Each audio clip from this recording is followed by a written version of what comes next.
une méthode, donc ici dans mon schéma c'est getDescription, une méthode qui va être commune à toute une hiérarchie de classes, donc là je l'ai fait pour 2, mais il faut imaginer que vous pouvez l'avoir pour n classes, et éventuellement même des sous-classes. Et vous avez une méthode qui est partagée par toutes les classes de la hiérarchie. Et ce que vous dit le polymorphisme, c'est qu'il vous garantit que ce sera la bonne version de la méthode, la bonne implémentation de la méthode qui sera appelée si vous manipulez vos objets, même par des références sur la sous-classe. Ce qui veut dire que si je regarde mon petit exemple, voilà ici, vous voyez, je définis un tableau qui contient des références sur des rectangles. Dans ce tableau, je vais mettre des rectangles, mais aussi des rectangles pleins. Et par la référence sur un rectangle, quand je vais appeler la méthode de getDescription, getDesc,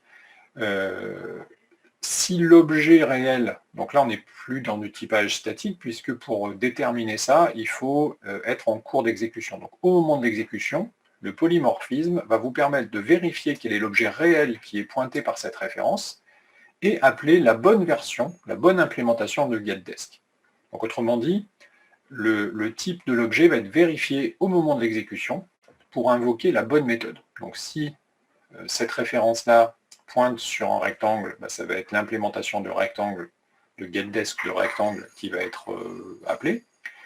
À l'inverse, si vous appelez getDesc à partir d'une référence qui pointe sur un rectangle plein, alors ça va être le getDesc de rectangle plein qui va être appelé. Autrement dit, de cette façon-là, vous contournez un petit peu le typage statique en disant je ne peux toujours pas appeler des méthodes qui n'existent que dans la sous-classe.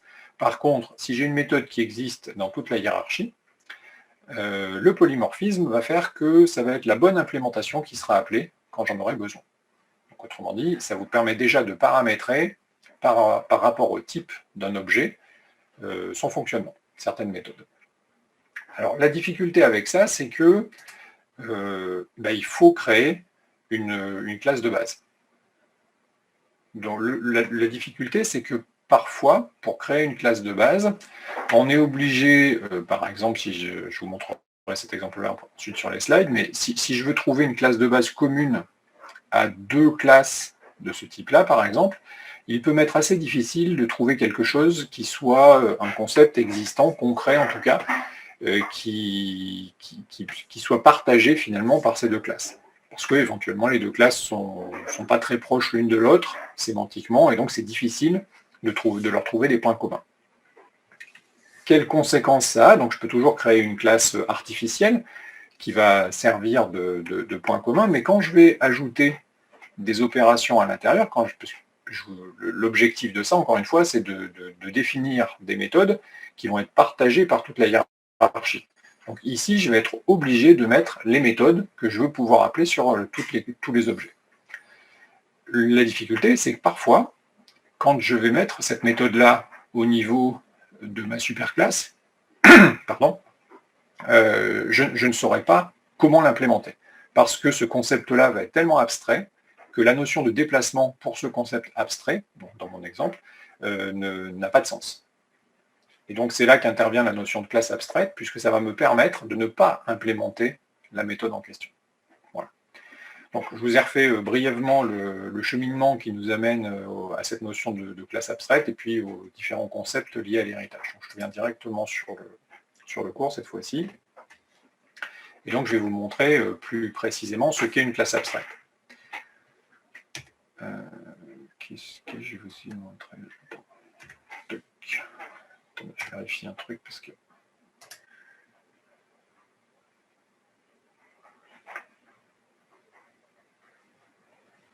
Ok, c'est bien ça. Donc, concrètement, dans le langage Java, comment ça va se traduire? Donc, une classe abstraite, c'est un petit peu particulier, évidemment. La première chose, c'est que vous allez modifier la déclaration de la classe en lui rajoutant un mot-clé qui va préciser que cette classe est abstraite. Donc, le mot-clé en question, pour une fois, en Java, est à peu près choisi comme il faut. Le mot-clé s'appelle abstract. Quand vous allez mettre abstract sur votre déclaration de classe, ça va avoir un effet immédiat sur la classe, c'est que vous ne pourrez plus l'instancier. Ça veut dire que vous ne pourrez plus écrire dans votre programme des instructions de la forme new et le nom de la classe en question. Parce que vous avez précisé qu'elle était abstraite, donc potentiellement, dans cette classe-là, il y a des choses qui ne seront pas implémentées. Autrement dit, le compilateur ne peut pas vous laisser instancier cette classe parce que potentiellement, s'il le faisait, vous auriez des appels dans le programme client qui conduiraient à des méthodes non implémentées et donc à un plantage de votre programme. Donc ça, c'est en mettant juste abstract sur le nom de la classe. Généralement, quand on fait ça, c'est qu'à l'intérieur de votre classe, on va se retrouver avec des méthodes qui ne possèdent pas d'implémentation, ou en tout cas dont on ne peut pas préciser l'implémentation, dont on ne peut pas définir l'implémentation. Donc on appelle ça aussi des méthodes abstraites. Et donc ces méthodes abstraites vont aussi recevoir le mot-clé abstract dans la déclaration de la méthode. Ça signifie que cette méthode-là, vous n'aurez pas besoin, vous ne l'implémentez pas au niveau de cette classe abstraite, et donc elle le sera dans les sous-classes, pour que les sous-classes deviennent concrètes. Éventuellement, on peut avoir certains cas où vous voulez créer une classe abstraite qui n'a pas de méthode abstraite, c'est possible. C'est assez rare, puisque généralement, on va l'utiliser pour regrouper, pour factoriser des méthodes dont on a besoin dans toutes les sous-classes. Du coup, généralement, il y a des méthodes abstraites. Mais rien ne vous empêche, en tout cas pas le langage, de créer des classes abstraites sans méthode abstraite. Alors le contraire n'est pas vrai, ça veut dire que dès que vous avez mis abstract sur une méthode, vous êtes obligé de mettre abstract sur la classe.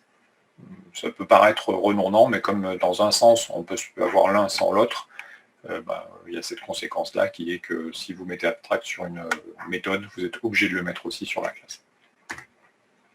Donc le problème qu'on va essayer de résoudre, c'est celui-là. Vous avez deux classes concrètes, rectangle et cercle, que vous voulez pouvoir déplacer. Donc vous avez cette méthode translate qui permet de faire ça. La difficulté, c'est que pour pouvoir les manipuler de façon homogène, vous avez besoin d'une classe de base. Donc vous définissez par exemple la classe forme graphique, comme vous voulez, qui va vous servir de classe de base. Et donc les deux classes rectangle et cercle deviennent des sous-classes de la classe forme.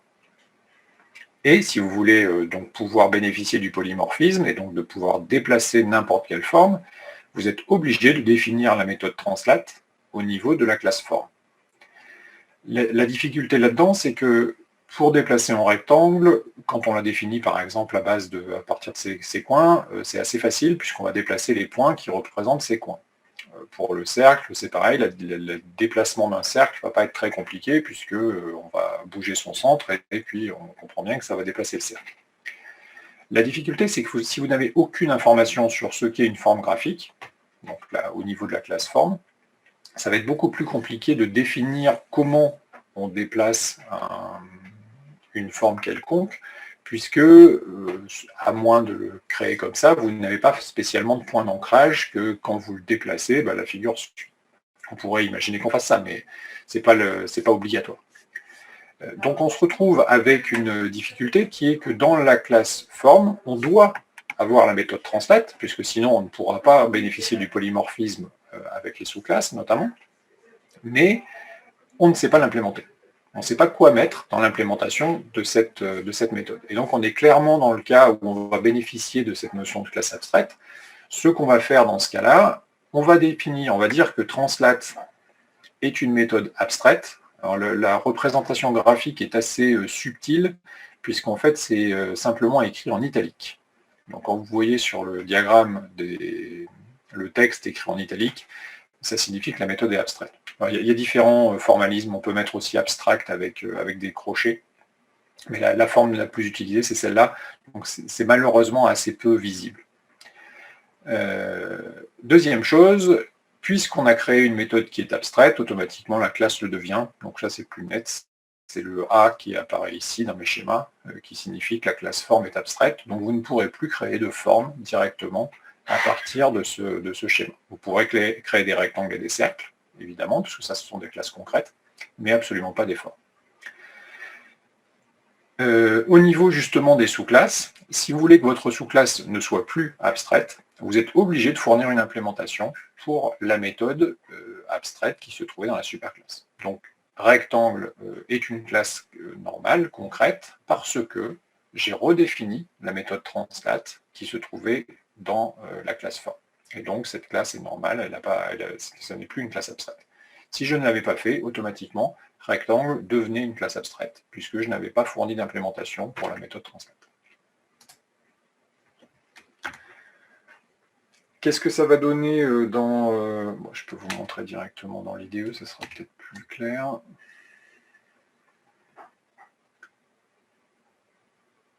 Je vais donc créer ma sous-classe, que je n'ai pas appelée forme ici d'ailleurs, qui s'appelle ici figure fermée, et qui va me servir, je ne sais pas si je peux... Oups, c'est pas ça. C'est pas grave.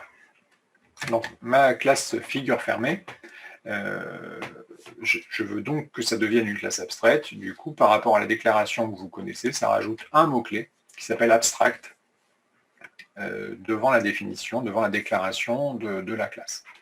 Donc, dès que vous avez fait ça, vous ne pouvez plus écrire new figure fermée 2D, puisque le compilateur va vous en empêcher en vous disant bah, c'est une classe abstraite, on ne peut pas l'instancier. À l'intérieur de cette classe, je vais faire apparaître évidemment la méthode translat que je veux pouvoir appeler à partir de tous les objets qui seront instances d'une des classes de ma hiérarchie.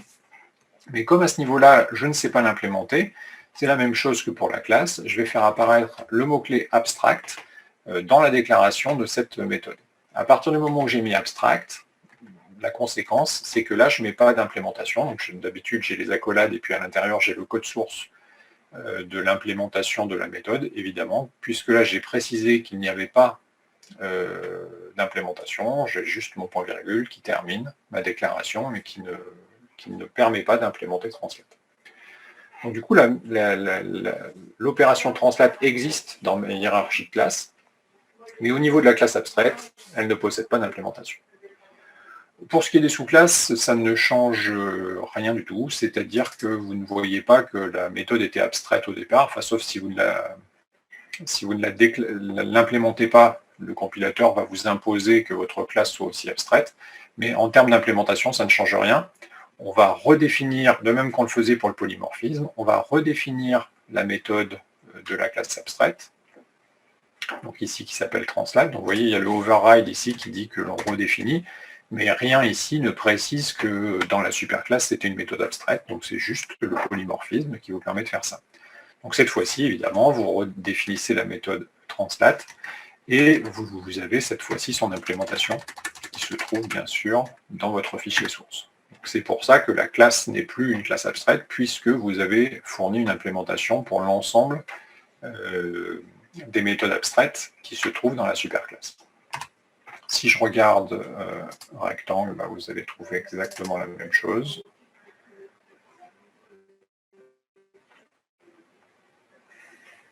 Voilà, le translat de rectangle se trouve ici. Et donc vous avez son implémentation. Donc, rien de particulier à ce niveau-là. Au niveau des sous-classes, on ne voit pas la différence, que l'on définisse une sous-classe d'une classe abstraite ou une sous-classe d'une classe concrète, ça ne va pas changer quoi que ce soit en termes de syntaxe, ça ne se reflète pas sur la sous-classe. En termes d'usage, bah, ça va ressembler à ce qu'on faisait avec le polymorphisme. On va définir une structure, donc là j'ai choisi de faire un tableau, de figures fermées. Donc la petite chose auquel il faut faire attention ici, c'est que ce tableau est un tableau qui contient des références sur la classe abstraite. Ce qu'on n'a pas le droit de faire avec les classes abstraites, c'est de les instancier. Donc on ne peut pas faire des new sur la classe abstraite. Par contre, on peut déclarer des références sur la classe abstraite. Ça ne crée pas un objet, ça crée juste une référence, c'est-à-dire un conteneur qui va contenir un pointeur vers l'objet lui-même. Mais donc on peut tout à fait dire que cette référence est du type de la classe abstraite. Ça c'est possible, puisque au moment où on fait ça, on n'instancie pas d'objet. Je vous rappelle, cette syntaxe-là, ça crée un tableau et non pas une instance de figure fermée.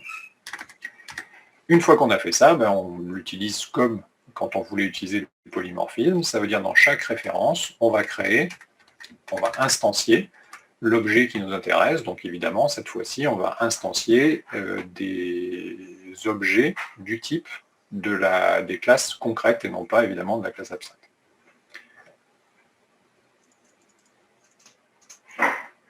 L'intérêt du polymorphisme, c'est que comme tu ne peux pas appeler, imagine que je définisse des méthodes spécifiques dans chacune de mes classes. Donc je vais avoir, ou même la même méthode translate dans chacune de mes classes.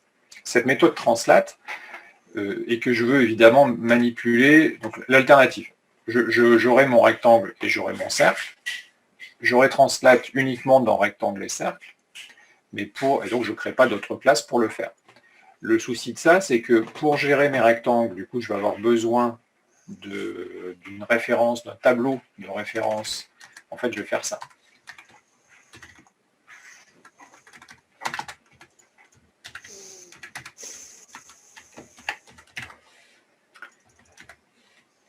Tac.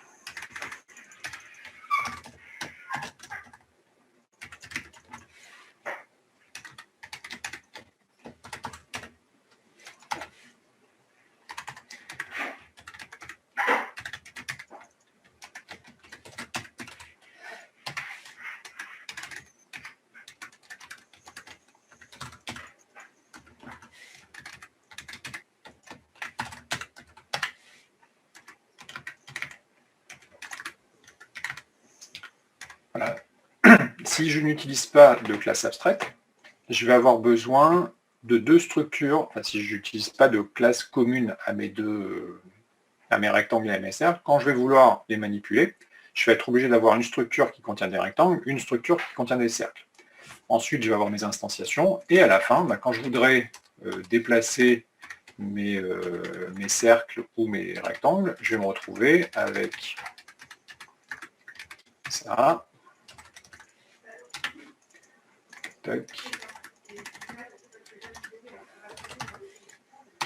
Comme ça. Et évidemment, il faudra que je double la boucle, puisque je ne veux pas déplacer que mes rectangles, mais je veux aussi déplacer mes cercles.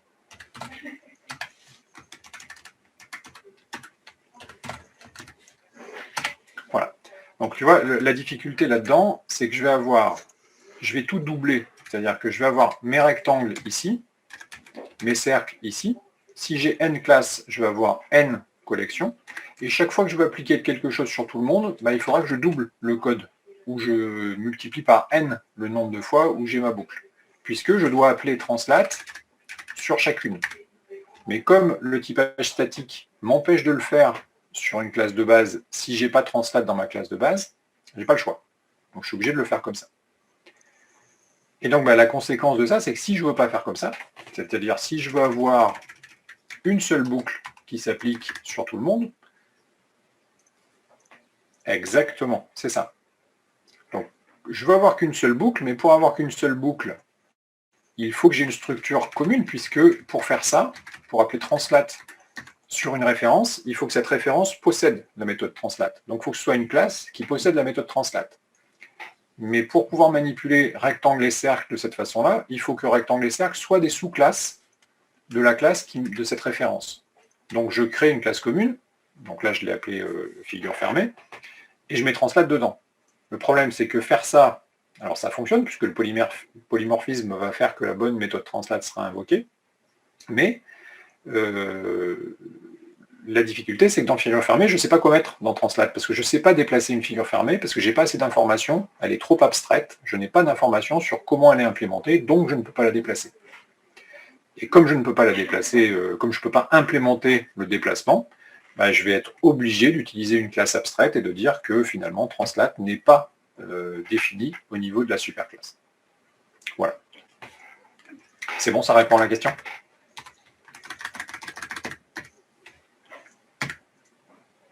Très bien.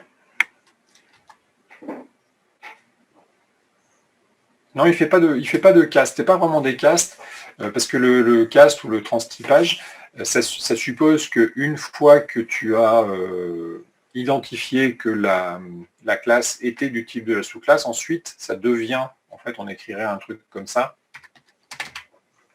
On va pouvoir écrire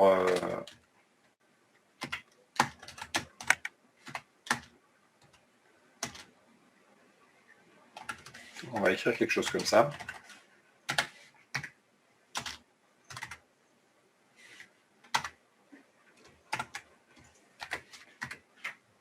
Voilà.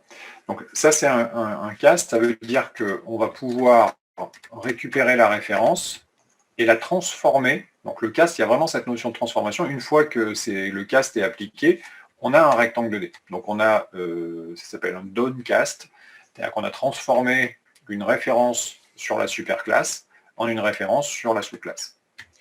Donc Java ne fait pas ça, il se contente de vérifier au moment où on a besoin d'appeler la méthode translate qu'elle existe bien et qu'on peut l'appeler.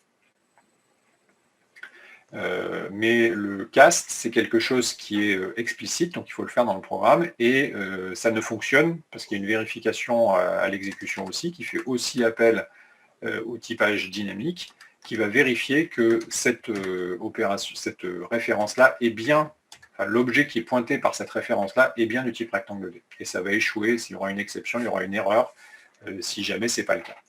Donc non, il ne fait pas des castes, parce qu'en fait, il ne saurait pas vers quoi caster la référence. Ouais, c'est une question intéressante. Alors en fait, comment ça va se passer? Très concrètement, c'est une façon d'implémenter la notion de polymorphisme. Comment on va implémenter le polymorphisme? Il faut que quand tu utilises ta référence, forcément, il va aller chercher une méthode. C'est-à-dire qu'il va avoir, si tu veux, au début de la classe, la liste des méthodes appelables. Et quand on fait .translate, il va appeler la méthode translate. Le problème, c'est que ce que l'on veut, c'est que cette méthode translate, elle dépende du type de la classe. Or, éventuellement, ce sont des types qu'on ne connaît pas, parce qu'au moment où on crée la classe abstraite, on n'a pas toutes les sous-classes. Les sous-classes, elles peuvent être créées beaucoup plus tard par d'autres personnes, donc on ne sait jamais quelle va être la structure de cette sous-classe. Donc il faut que la structure que l'on utilise pour implémenter cette notion de polymorphisme soit commune à toutes les classes. Donc ce qu'on va faire, en fait, on va rajouter ce qu'on appelle une indirection. Ça veut dire qu'on ne va pas faire un appel direct à la méthode, comme on le ferait par exemple en C, où on va résoudre l'appel de la méthode de façon statique, l'appel de la fonction de façon statique. Là, ce n'est pas ce qu'on va faire. Il faut rajouter une indirection pour que, quand on appelle translate, si jamais c'est la sous-classe, ça soit la bonne méthode qui soit appelée. Et donc, ce qui va servir à faire ça, en général, je peux peut-être vous trouver une petite référence là-dessus. En C++, ça s'appelle des virtual tables.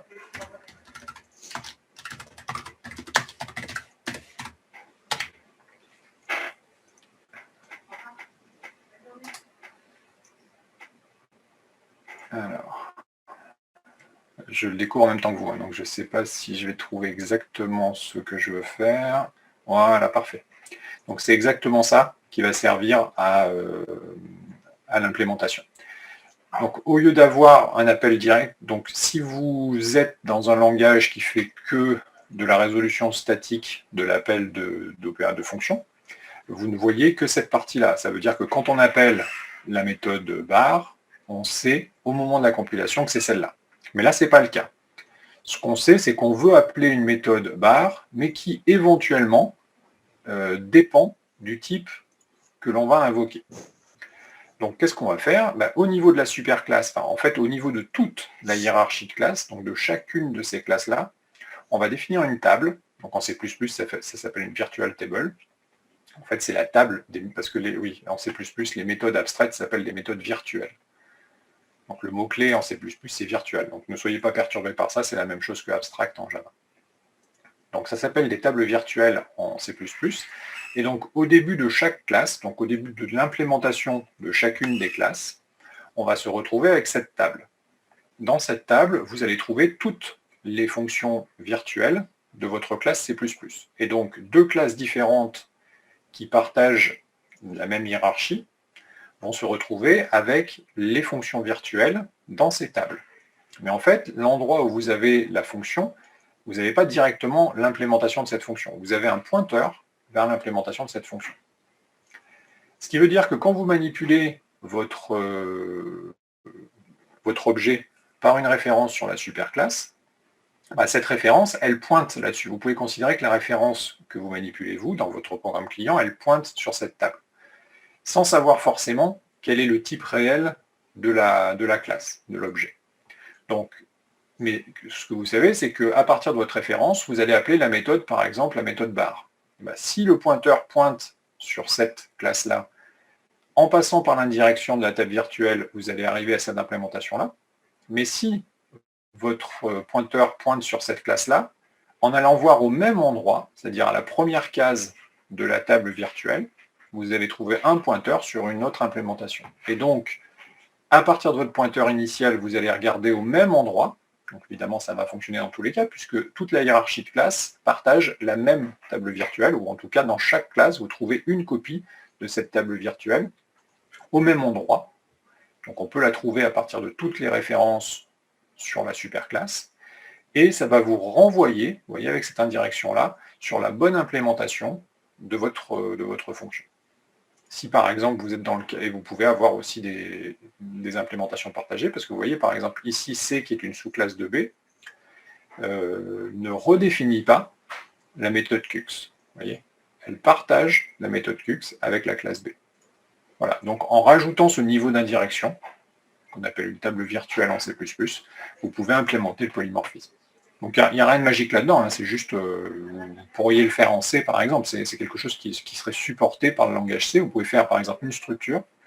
Dans votre structure, vous mettez à la base de votre structure, le premier champ de votre structure, vous mettez ce tableau-là, et ça va vous permettre de rediriger. Alors après, pour les appels de fonctions, il faut écrire des petites subtilités, mais ça vous permet d'aller appeler une fonction particulière avec une indirection, et donc selon le type de l'objet, selon la structure que vous allez définir, vous allez renvoyer sur une implémentation différente. Et comme ça, vous aurez implémenté le polymorphisme dans un langage qui ne le supporte pas, enfin en tout cas qui a du typage statique. Donc voilà, ça peut fonctionner comme ça. L'inconvénient, c'est que par rapport à un appel direct de méthode, c'est-à-dire qui est résolu au moment de la compilation, vous perdez un petit peu de temps parce qu'il faut gérer cette notion d'indirection, puis vous avez un petit peu plus de place qui est occupée à cause de cette table virtuelle. Donc vous gagnez en souplesse, mais vous avez une petite conséquence sur les performances de votre application. Voilà. Je ferme ma parenthèse et je reviens à mon exemple que j'avais terminé. Donc voilà. Donc ça, c'était je vous l'ai montré déjà, tout ça, je vous l'ai déjà montré dans mon IDE. Et donc, ça vous permet de faire des choses comme ça, c'est-à-dire d'utiliser le polymorphisme en manipulant des références sur la superclasse, tout en pouvant appeler l'opération qui sera dépendante du type du type réel de votre objet.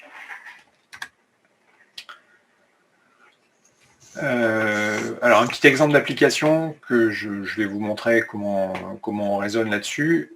On va généraliser un petit peu cette notion de robot en disant qu'on veut gérer plus de types d'objets, c'est-à-dire pas seulement des robots, au niveau de notre hiérarchie. Donc je vous rappelle, la hiérarchie était composée juste de 3 classes. On avait notre classe robot qui était le robot initial.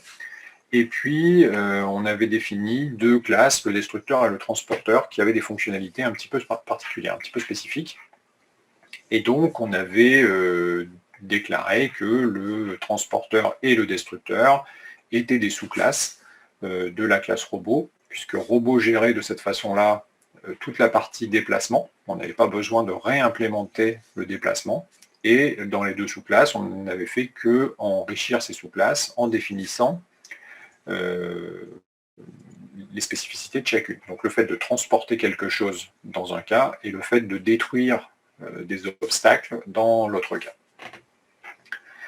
Ce qu'on veut faire ici, c'est rajouter une notion de poids sur nos robots, en fait, sur les différents objets que l'on va trouver sur le terrain, de façon à pouvoir ensuite éventuellement faire des cases sensibles au poids. Par exemple, on pourrait faire un pont, on pourrait définir la notion de pont, qui ne supporte qu'un poids d'une certaine... qui possède en tout cas une certaine limite pour le poids qu'il peut supporter. Et donc pour implémenter ça, on veut rajouter cette notion de poids au niveau de nos robots. Le truc, c'est qu'on ne veut pas le faire juste au niveau des robots, mais on veut le faire aussi au niveau de tout ce qui va se trouver sur le terrain, et notamment, par exemple, des objets que peut transporter le transporteur.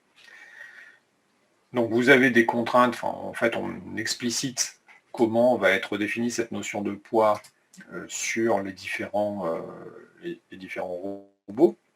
Et en particulier, pour le transporteur, le poids va dépendre de ce qu'il transporte.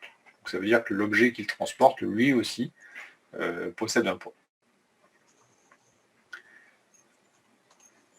Si on veut ensuite pouvoir utiliser ce poids-là, il faut être capable de calculer le poids de n'importe quel élément que l'on va trouver sur le terrain. Et donc la première question, c'est comment va-t-on faire pour modéliser ça? Alors justement, on va faire appel à la notion de classe abstraite, puisque quand on va chercher, donc tant qu'on reste au niveau des robots, tout se passe bien parce qu'ils ont le même comportement, et puis surtout on a une super classe qui est robot, donc on va pouvoir, si on a besoin de partager quelque chose au niveau des différents robots, on va pouvoir le raccrocher à la classe robot, si on veut que ce soit disponible dans le destructeur et dans le constructeur. Le problème, c'est que là, on rajoute un élément qui n'est pas un robot, qui est l'objet que va pouvoir déplacer éventuellement le destructeur. Donc on se retrouve à rajouter quelque chose qui ne fait pas déjà partie de la hiérarchie que l'on avait créée avec le robot, le destructeur et le transporteur. Et le fait de rajouter cet élément, qui évidemment n'a pas la même interface, n'a pas le même ensemble de méthodes publiques que le robot, va faire qu'on va se retrouver un petit peu embêté parce qu'on ne va pas pouvoir raccrocher à la hiérarchie du robot. Donc il va falloir étendre cette hiérarchie.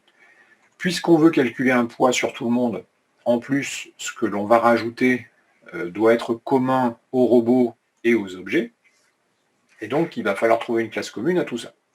Et le fait de faire ça va nous diriger vers une classe abstraite, parce qu'évidemment, une classe qui soit commune aux robots et à ces objets du terrain, ça va être difficile à créer de façon concrète, et donc ça va devenir naturellement une classe abstraite. Alors qu'est-ce que ça donne? Ce qu'on avait, nous, jusqu'à présent, c'est le robot, le destructeur et le transporteur, plus quelques bricoles que j'ai ajoutées qui sont liées au poids. Mais pour l'instant, on avait ces trois classes-là. On veut justement gérer le poids. Donc, en particulier, on veut pouvoir calculer, on veut pouvoir connaître le poids de tout élément se trouvant sur le terrain. Donc, en particulier des robots. Donc, on va rajouter cette méthode getPoids qui va être capable de calculer le poids de ces éléments. Donc c'est facile pour la partie robot, puisque je mets getPoids ici, je le redéfinis au niveau du destructeur et du transporteur, et j'ai réglé l'affaire. La petite difficulté, c'est que le calcul du poids au niveau du transporteur tient compte de sa charge. Ça veut dire que l'élément que le transporteur déplace doit également avoir un calcul de poids. Donc je vais créer une classe, donc je vais appeler ça objet transportable, et je rajoute getPoids. Le problème, c'est que cette classe objet transportable, je ne peux pas vraiment la raccrocher où que ce soit dans ma hiérarchie actuelle, si je ne regarde que robot, destructeur et transporteur, parce que par définition, ce n'est pas un robot. Donc je ne peux pas la raccrocher sous robot, encore moins sous destructeur et transporteur. Du coup, je me retrouve avec une classe qui est indépendante, mais qui doit avoir la méthode en question. Je ne peux pas la laisser indépendante, parce que si je la laisse indépendante, elle ne rentre pas dans ma structure, et donc je ne peux pas la manipuler comme les autres. Alors comme j'ai qu'une classe, éventuellement je pourrais le faire, c'est-à-dire je pourrais dire, puisqu'il n'y a que le transporteur qui est touché par ce problème-là, je vais rendre les choses très locales, et je vais implémenter ça au niveau du transporteur sans avoir forcément un cadre global pour l'intégrer. La difficulté, c'est que si après je crée d'autres choses qui vont dépendre du poids et qui ne sont pas des robots, je vais multiplier les classes indépendantes, et je vais me retrouver dans le même problème que je vous ai montré tout à l'heure sur mon exemple, avec mes cercles et mes rectangles. Si je dois le faire de façon indépendante pour chacun, je vais multiplier autant de fois le code que je dois écrire pour le gérer. Donc je préfère éviter ça. Et donc que cette méthode getPoids, je puisse l'invoquer sur n'importe lequel de mes éléments. Et donc, la seule façon de faire ça, c'est d'utiliser le polymorphisme. Pour utiliser le polymorphisme, j'ai besoin d'une classe commune. Donc, je crée une classe commune qui va me permettre donc d'hériter de cette classe commune et dans laquelle je vais rajouter cette méthode getPoids. Une méthode getPoids qui va me permettre de partager cette méthode dans toute ma hiérarchie d'héritage. Dernière difficulté que je dois surmonter, dans toutes mes classes que j'ai décrites jusqu'à présent, je sais calculer le poids. Donc le getPoids, je peux l'implémenter. Le problème, c'est qu'au niveau de cette classe que j'ai nommée élément mobile, je ne sais pas comment je vais pouvoir faire pour implémenter getPoids parce que je n'ai aucune information sur mon élément mobile. C'est un élément abstrait. Je sais qu'il peut se déplacer, mais j'ai pas de, j'ai rien qui va me permettre de calculer son poids. Donc, la méthode getPoids devient une méthode abstraite. Je ne sais pas comment l'implémenter, donc je ne l'implémente pas. Et comme cette méthode est une méthode abstraite, la classe devient abstraite. Vous voyez le raisonnement qui a fait que je suis arrivé à ma classe abstraite. Je n'ai pas dit je mets une classe abstraite parce que ça me fait plaisir. C'est pas ça l'objectif. C'est j'ai besoin de créer cette méthode getPoids et donc de fil en aiguille, j'en arrive à créer une super classe et à rajouter cette méthode getPoids dedans. Bon, une fois qu'on a trouvé qu'on a proposé ce modèle-là, le reste n'est que détail d'implémentation, puisqu'on a fait déjà tout le travail. On sait exactement quoi mettre où. Ensuite, implémenter les différentes méthodes, c'est assez simple, juste en respectant le texte qui a été donné dans l'énoncé. Donc on se retrouve avec, je peux vous montrer sur l'IDE, ça sera peut-être plus pratique.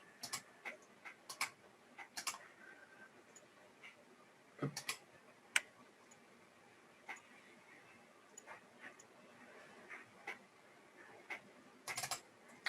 Alors, je vous montre la classe abstraite, donc élément mobile. Je vous montre ici, je vous remets sur le... Hop. Donc élément mobile, c'est celle qui est tout en haut. C'est la classe abstraite qui va contenir ce qu'il faut pour calculer le poids. Donc juste l'infrastructure pour calculer le poids. Donc c'est une classe abstraite. Donc du coup, il y a le mot-clé abstract que l'on a dedans. Par rapport à ce que je vous avais montré jusqu'alors, que j'avais appelé des interfaces, la différence principale avec une classe abstraite, c'est que je vais pouvoir y ajouter des attributs. Donc une classe abstraite, c'est une classe normale. Donc il y a des parties de cette classe qui vont être implémentées. Donc vous voyez, vous avez un attribut, vous avez un constructeur qui est implémenté. Donc dans une classe abstraite, vous n'avez pas que des méthodes abstraites. Vous pouvez avoir du code de façon classique, comme dans n'importe quelle autre classe. Et puis, vous allez retrouver la méthode abstraite que vous voulez pouvoir redéfinir dans toute la hiérarchie de classe. Ça vous permet de définir votre méthode getPoids qui va être partagée par tous les éléments de votre interface. Si je vais récupérer le robot, donc le robot, c'est une sous-classe de éléments mobiles. Encore une fois, il n'y a rien au niveau du robot, il n'y a rien au niveau du fait de définir une sous-classe qui va préciser que la classe élément mobile est une classe abstraite. Et à ce niveau-là, il n'y a rien. Et il y a juste le fait que si jamais je ne redéfinis pas getPoids, je me retrouve dans une classe abstraite aussi. Je suis obligé de mettre abstract au niveau de robot. Mais là, ce n'est pas ce que je fais, évidemment. Je redéfinis la méthode getPoids. Et pour ce qui est du robot, le poids est très simple puisque c'est juste une valeur par défaut. Donc là, vous voyez, j'ai utilisé une constante. Donc un attribut qui est statique et final pour définir le poids de mon robot. Pour ce qui est du destructeur, c'est la même chose. Je redéfinis, donc lui n'hérite pas directement de la classe abstraite, mais hérite de robot. Comme je ne veux pas que le calcul de poids fonctionne de la même façon, je redéfinis la méthode getPoids, et donc elle est définie pour mon destructeur. Pour ce qui est du transporteur, donc c'est un tout petit peu différent, puisque j'étends mon robot et le transporteur a la particularité de déplacer quelque chose, donc un objet transportable. Donc ma méthode getPoids change un tout petit peu au niveau du transporteur, puisque elle va utiliser elle va avoir en fait le même poids que le robot, donc que la superclasse.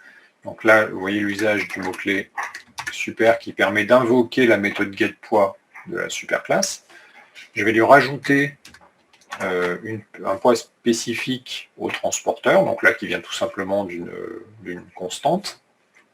Et puis, si jamais il porte une certaine charge, je vais appeler aussi getPoids sur la charge en question. Donc ça va être le nouveau poids de mon transporteur. Donc évidemment, pour ça, il faut que objet transportable possède une méthode getPoids. Et donc si je vais chercher objet transportable, de même que robot, c'est une sous-classe de éléments mobiles. Et je vais avoir une façon de calculer son poids, voilà, qui est extrêmement simple, puisque donc je redéfinis la méthode getPoids et je retourne le poids de l'objet mobile qui fait partie de l'état en fait de cet objet mobile. Voilà. Et donc il va être aussi placé, si vous regardez par rapport à l'objet mobile, enfin l'élément mobile, la superclasse me permet aussi de placer tous mes éléments sur mon terrain.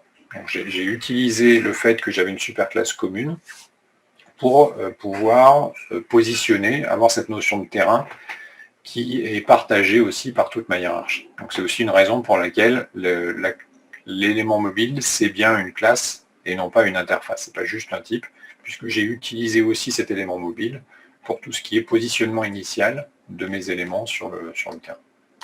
Voilà. Donc encore une fois, la partie délicate là-dedans, c'est celle-là, c'est-à-dire c'est la réflexion qui va vous amener à proposer un modèle qui correspond au concept objet, donc aux éléments que vous avez pour le concept objet. Donc ça, c'est ce que je vous ai montré sur... Ah, je ne vous ai pas montré ça, oui. Alors, sans grande surprise. Hop. Donc c'est le même exemple que celui que je vous ai montré sur les rectangles et les cercles. Du coup, une fois que j'ai fait ça, au niveau de mon application, j'ai juste une collection d'éléments mobiles. Donc, que ce soit des objets, donc des objets fixes, c'est-à-dire qui ne sont pas des robots, ou alors les différents types de robots. Donc, je manipule tout le monde de la même façon. Et donc, je vais créer tantôt des robots, tantôt des transporteurs, des destructeurs ou des objets. Et tout ça, je peux le stocker à l'intérieur de à partir de ces références sur éléments mobiles, qui est ma superclasse abstraite. Une fois que j'ai fait ça, je peux demander à tout le monde son poids, puisque je l'ai écrit comme ça, c'est-à-dire comme chacun des éléments possède cette méthode getPoids et redéfinit cette méthode getPoids, je peux appeler cette méthode getPoids sur toutes mes références, et donc j'ai bien ce que j'avais demandé au départ dans mon énoncé, à savoir pouvoir calculer le poids de chacun des éléments de mon application.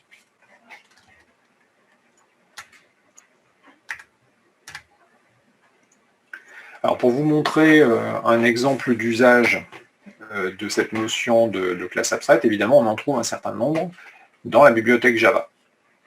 Et en particulier, il y a une classe qui va être utilisée, une classe abstraite qui est assez rapidement utilisée en Java, enfin que vous rencontrerez probablement, qui est la classe number, qui est une classe qui va vous permettre, qui fournit un comportement commun pour tout ce qui est gestion des nombres en Java. Alors, je peux vous montrer l'API.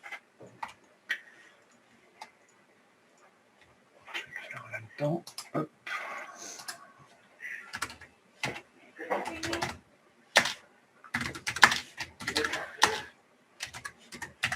Voilà.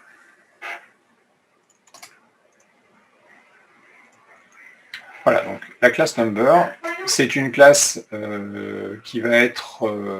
c'est une classe abstraite qui va être commune donc à tout un tas de sous-classes qui représentent des nombres. Donc vous voyez, les différentes sous-classes qui sont définies, vous les avez ici. Et en particulier, vous avez des versions objets des types de base. Donc byte, double, float, integer, etc. En plus de ça, vous avez deux classes qui peuvent être intéressantes, qu'il faut connaître, qui représentent des nombres en précision fixe. Donc c'est opposé aux nombres à virgule flottante que sont float et double. En précision fixe, ça veut dire que vous choisissez le nombre, pour ce qui est de décimales par exemple, vous choisissez le nombre de décimales que vous voulez, et vous choisissez la taille des nombres que vous manipulez. Notamment, c'est très utilisé dès que vous faites des calculs sur des monnaies. Vous ne pouvez pas vous permettre d'avoir des nombres à virgule flottante, parce que les nombres à virgule flottante, vous avez des arrondis. Et donc, quand vous ne voulez pas, et donc les arrondis sur des monnaies, ça conduit à des catastrophes, évidemment.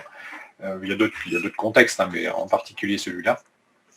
Et donc, il peut arriver que vous ayez besoin de faire des calculs exacts avec une certaine précision, enfin, en tout cas avec une précision finie. Dans ce cas-là, vous utiliserez Big Integer et Big Decimal pour le faire.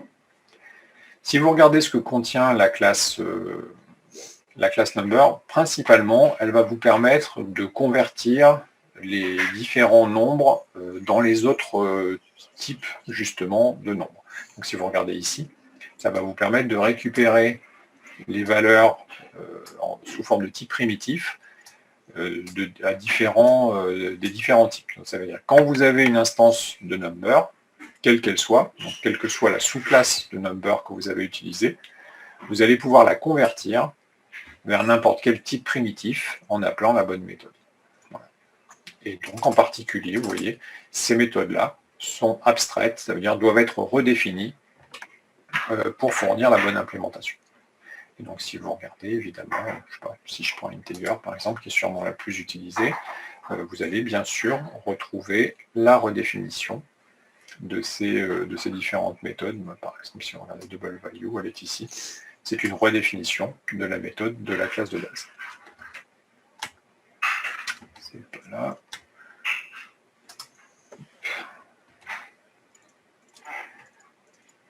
Donc cette classe va fournir toute l'interface qui sera commune à toutes ces classes de nombres pour justement les manipulations, principalement les conversions.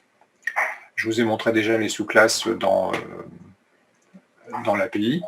L'autre particularité dont vous allez avoir besoin assez rapidement, notamment quand je vais vous montrer la notion de collection en Java, j'en avais déjà brièvement parlé de cette différence-là préalablement. Il y a une différence très importante en Java entre les types primitifs qui ne sont pas des objets et les classes et les objets. Et donc on ne peut pas utiliser les types primitifs dans n'importe quel contexte, notamment tous les contextes où on a besoin d'un objet, on ne va pas pouvoir utiliser les types primitifs comme int ou float de façon naturelle. Donc pour faire ça, en Java, on va utiliser ces classes qui vont permettre d'encapsuler une valeur d'un type primitif. Donc par exemple, quand vous prenez un integer, ce que vous faites, c'est que vous créez un objet qui va encapsuler un int. Parce que vous allez avoir besoin, dans certains contextes, d'avoir un objet qui représente un int. Et donc ça ne sera pas juste un type primitif, ça sera un type primitif encapsulé à l'intérieur d'un objet. Oui, si vous avez besoin de fonctions arithmétiques en Java, il se trouve à l'intérieur d'une classe particulière qui s'appelle math. Je l'ai mis là parce que voilà, je voulais que je vous le dise quelque part, mais ça n'a pas vraiment de rapport avec la notion de classe abstraite. Une petite particularité aussi que vous avez qui est liée à ça justement, est liée à la possibilité d'encapsuler des types primitifs au sein d'objets. Il y a une simplification de l'écriture en Java qui va vous rendre la vie un peu plus simple, même si du coup ça devient un petit peu magique la façon dont ça fonctionne. Donc quand vous avez une ligne comme ça, donc normalement ça ne devrait pas fonctionner. Pourquoi? Parce que de ce côté-là, vous avez un type primitif qui est un int, et vous essayez de l'affecter dans une référence sur un entier, sur un integer qui est une classe. Donc i, c'est une référence sur une classe, et vous lui affectez une valeur de type int. Donc normalement, ça ne fonctionne pas, puisque les types primitifs, ce sont des valeurs et non pas des références, donc vous ne pouvez pas affecter cette valeur-là à i qui serait de type objet. Donc dans le cas général, ça ne marche pas. Ça fonctionne parce qu'il y a un mécanisme qui a été ajouté dans Java qui s'appelle auto-boxing ou auto-unboxing, on va dire encapsulation, désencapsulation si vous voulez, qui va vous permettre automatiquement de transformer un type primitif en objet du type correspondant, et l'inverse, donc de passer de l'un à l'autre. Donc quand vous écrivez ça, ce que le compilateur fait, lui, c'est qu'il écrit ça. Donc il va, à partir de la classe integer, utiliser la méthode valueOf, qui est une méthode statique, méthode de classe, qui va vous permettre de fabriquer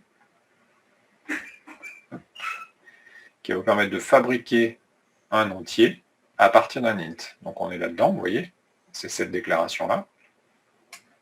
La valeur de retour, c'est un integer, c'est une méthode de classe qui prend en paramètre un int et qui renvoie un entier.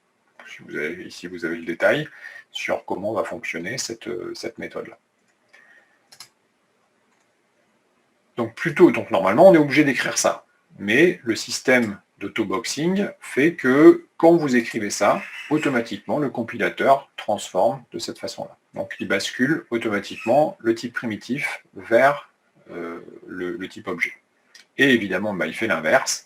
Si vous écrivez ça, normalement, encore une fois, ça ne peut pas fonctionner parce que de ce côté-là, vous avez un type primitif, c'est-à-dire une valeur auquel vous essayez d'affecter une référence, donc ça n'est pas possible. Sauf dans le cas des types primitifs de type nombre, qui va automatiquement encapsuler, désencapsuler. Donc quand vous écrivez ça, le compilateur à la place, il fait ça. Donc il appelle justement int value sur votre objet, et il met le résultat dans l'entier. Int value, c'est l'une des méthodes que je vous ai montré tout à l'heure pour number. Si je retourne dans number, je l'ai peut-être dans historique. Voilà. Si je retourne dans number, int value, c'était l'une des méthodes abstraites dont je vous parlais tout à l'heure, qui sont partagées par tous les nombres. Autrement dit, ça va fonctionner pour n'importe quel nombre. Donc ça, c'est l'autoboxing, auto-unboxing. C'est ce qu'on appelle du sucre syntaxique. Ça vous facilite l'écriture de votre programme. Alors, les classes en question... Non, il n'y a pas moyen de le faire pour des objets. En Java, il n'y a aucune façon d'étendre les fonctionnalités du langage sur d'autres classes. C'est lié au fait que les choix qui ont été faits en Java, c'est par exemple pas de surcharge d'opérateurs. Donc il existe plus pour concaténer des chaînes de caractères, enfin des strings même, et c'est le seul truc qui marche. Donc autrement dit, ce que vous voyez là, vous ne pouvez pas le généraliser, c'est quelque chose qui est implémenté dans le langage, mais qu'on ne peut pas utiliser pour autre chose. Donc cette encapsulation automatique, on ne peut pas le faire autrement. Alors pour vous expliquer un petit peu plus, je ne vais pas rentrer dans les détails là-dessus, c'est ce qu'on appelle cette technique-là qui va vous permettre, notamment qui est utilisée là pour encapsuler des entiers dans des types primitifs dans des classes, c'est un design pattern en fait, c'est ce qu'on appelle le design pattern adaptateur, dont le rôle va être de modifier l'interface pour l'adapter à un besoin, d'où le nom adaptateur. Bon, je ne veux pas plus loin là-dessus, si ça vous intéresse, vous cliquez sur le lien et vous irez voir ce que c'est qu'un design pattern, j'y reviendrai beaucoup plus tard.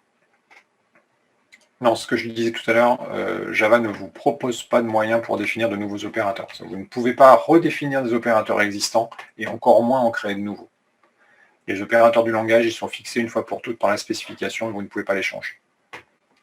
Et le seul cas où finalement, et en plus ces opérateurs n'opèrent que sur les types primitifs. Ils ne peuvent pas opérer sur des objets. La seule exception, c'est le plus sur string, donc qui va concaténer les chaînes de caractères. Mais c'est le seul cas où vous avez un opérateur qui travaille sur des objets. Dans les autres cas, les opérateurs, notamment les opérateurs arithmétiques ou de comparaison, ne fonctionnent que sur les valeurs. Donc valeur de type primitif ou valeur de référence, mais que sur des valeurs. Il n'y a pas d'opérateur qui fonctionne, qui sera invoqué sur un objet. Pour être complet sur les adaptateurs, vous pouvez aussi encapsuler les types qui ne sont pas des types numériques, donc les caractères ou les booléens, ou même void, à l'intérieur d'un objet. On le fait moins souvent, mais ça peut arriver.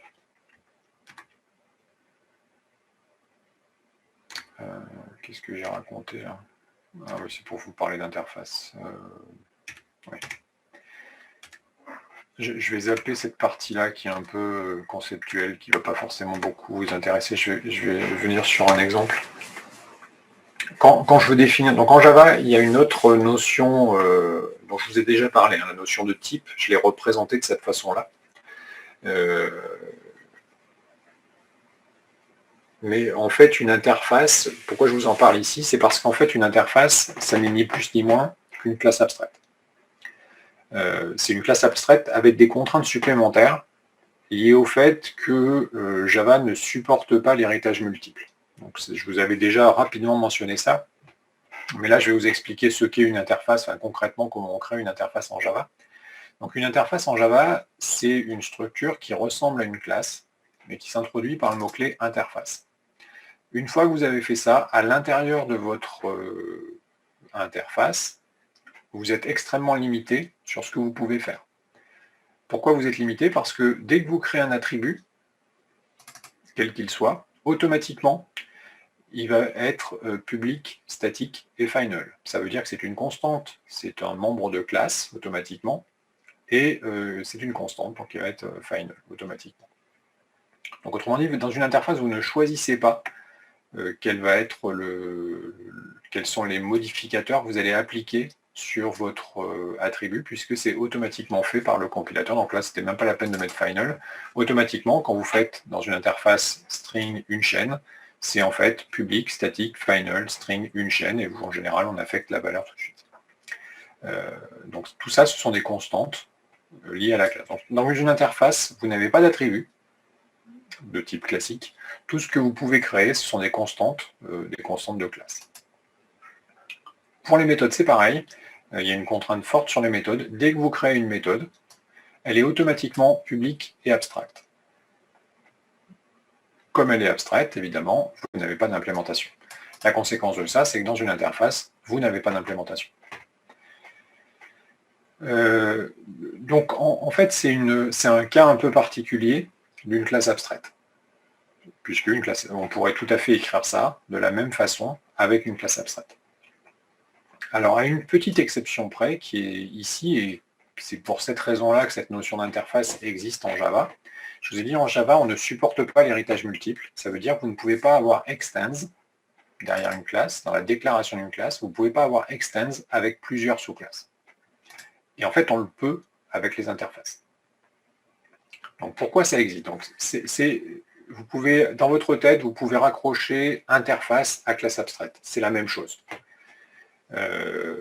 En Java, pour des raisons techniques et des choix notamment d'implémentation, la notion d'interface a été rajoutée. En C++, par exemple, vous n'avez pas cette notion d'interface, parce qu'il n'y a pas de contrainte sur la notion de classe abstraite comme il y en a en Java. Du coup, il n'y a pas besoin de cette notion d'interface. Par contre, en Java, le fait que vous interdisiez l'héritage multiple fait que c'était trop contraignant d'interdire complètement l'héritage multiple. Ce qu'on veut faire en Java, c'est certes interdire l'héritage multiple pour simplifier le langage, mais autoriser une forme très contrainte et très limitée d'héritage multiple.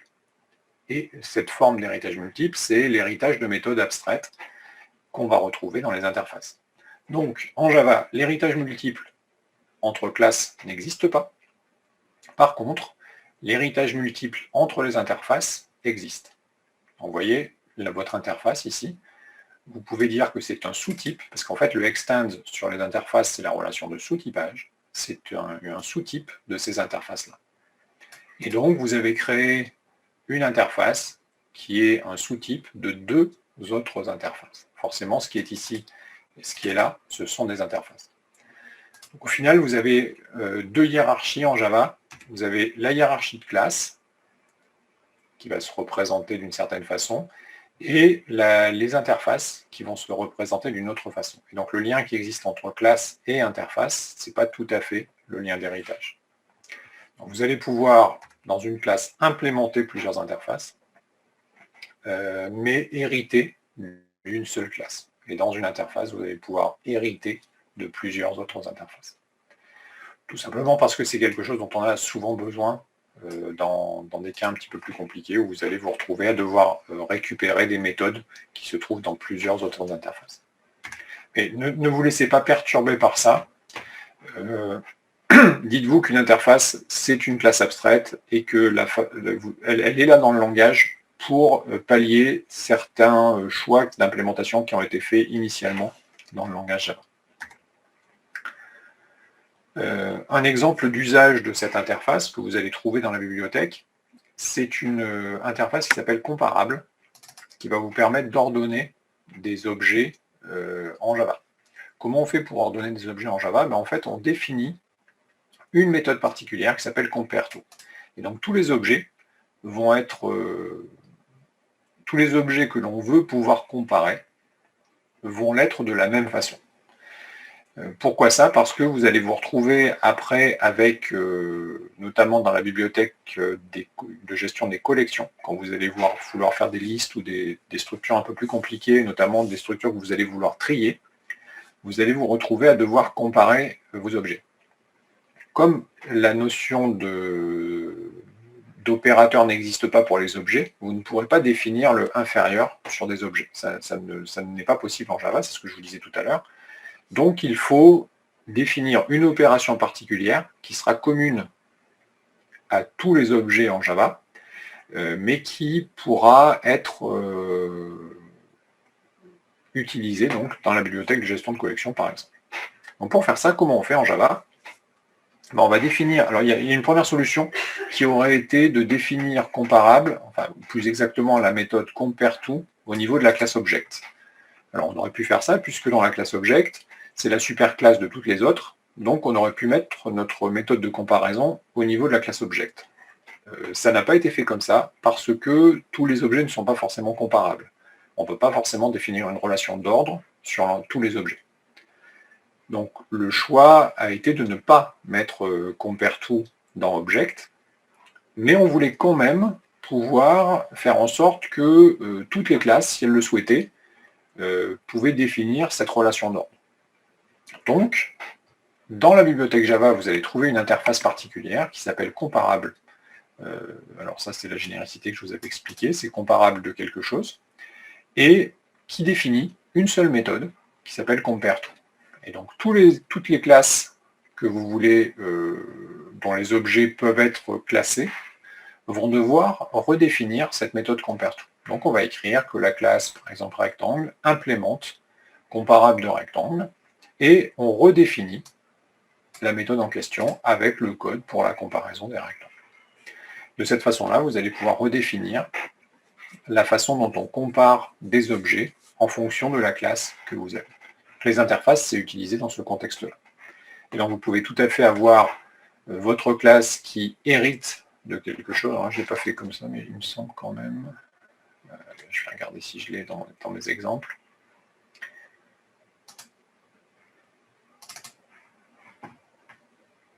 Voilà.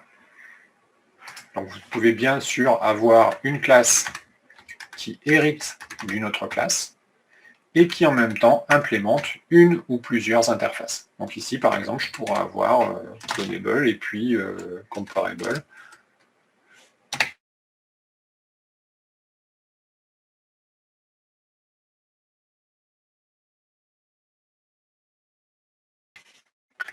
Donc avoir plusieurs interfaces, c'est tout à fait implémenter plusieurs interfaces, c'est tout à fait possible. Mais bien sûr, ici je vous ai montré comment était définie l'interface. Ça, vous n'avez plus besoin de rajouter dans vos programmes cette chose-là, puisqu'elle existe dans la bibliothèque. Donc tout ce que vous avez besoin de faire pour utiliser comparable, vous, c'est ça. J'aurais pas dû le mettre sur le même slide, mais ça, c'est ce qui est défini dans la bibliothèque Java. Donc vous l'avez ici, je peux vous montrer.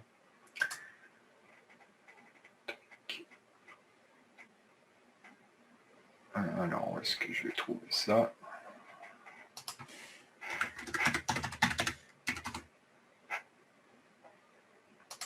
Hop. Voilà. Donc, vous voyez l'interface comparable. Elle est définie dans le package Javalang, donc vous l'avez, elle est toujours accessible.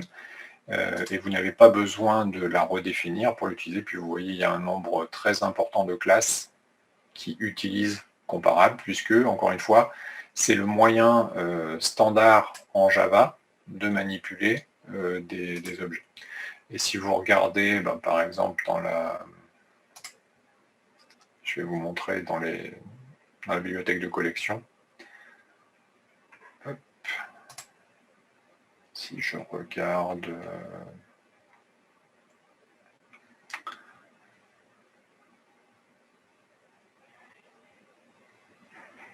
Ici, je pense que je vais le retrouver. En tout cas, si je vais là, en tout cas.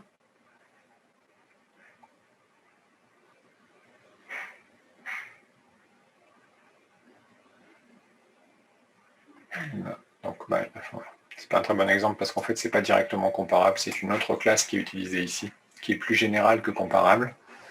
Mais on va pouvoir utiliser justement la comparaison standard. C'est une autre façon de faire la comparaison standard des éléments dans votre dans vos collections. Donc on va revoir ça quand on parlera de la bibliothèque de collection. Hop, alors j'en ai fini. Hop. Je dois avoir ce truc-là. Je ne vais pas l'attaquer maintenant puisqu'il me reste que 5 minutes. Juste, donc ça termine la partie sur l'héritage. La prochaine fois, je vous expliquerai comment fonctionne le système de package en Java, mais là ça va me prendre plus de 5 minutes, donc je vais pas commencer tout de suite.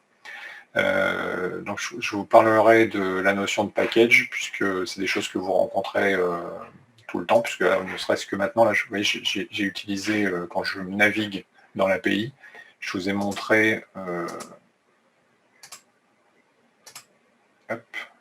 comparable fait partie du package Java Lang, et vous avez vu que la classe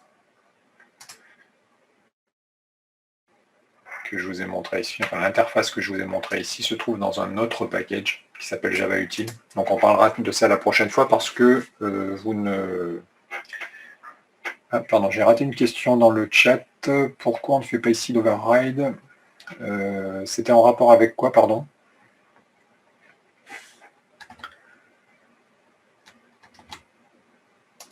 Attendez voir.